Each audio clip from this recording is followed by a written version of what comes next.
నమస్తే అమ్మ. ఈరోజు డే 5 అమ్మ. పొద్దున్నే మళ్ళీ కష్టాలు ఎదురైనాయమ్మ. ఏం కష్టాలు? ఆఫీస్‌కెళ్ళాలి. సో, ఖచ్చితంగా బ్రష్ చేయాల్సొచ్చింది. మళ్ళా అట్టా బయటికి పోతే చూస్తున్నారు కదమ్మా! చలి ఎంత హెవీగా ఉందో. మంచు కురుస్తుంది. 8 గంటలకి ఇంత మంచు కురుస్తానే కూడా నేను డెడికేషన్‌గా ఆఫీస్‌కెళ్ళడానికి రెడీ అయిపోయాను. చూడండి ఎలా రెడీ అయ్యానో.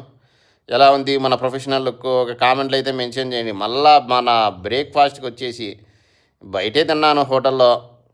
మళ్ళా బస్సు ఎక్కి కూర్చున్న డ్రైవర్ ఏమో సేఫ్గా గమ్యస్థానానికి చేర్చాడు.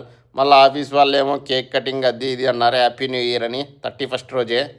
మనము కేక్ పీస్ అయితే తినలేదు, అందులో ఉన్న ఒక చెర్రీ తిన్నాము. డెడికేషన్ అలాంటిది మరి డెడికేషన్కి అబ్బా. మళ్ళీ జిమ్ముకి పోయే ముందు ఒక కప్పులో కాఫీ తాగి జిమ్ముకి పోయి లెగ్ వర్కౌట్, షోల్డర్ వర్కౌట్ చేసేసిన. నిమ్మలంగా షోల్డర్ వర్కౌట్ చేసిన తర్వాత జిమ్ముకి నుంచి బయటికి వచ్చిన తర్వాత బయట ఎవరో స్వీట్ కార్న్ అమ్ముతుంటే ఒక కంకి కొనుక్కొని తిన్నా. 40 రూపాయలు అయిందండి. మరి డిన్నర్ వచ్చి పీనట్ సలాడ్తో కంప్లీట్ చేసాం.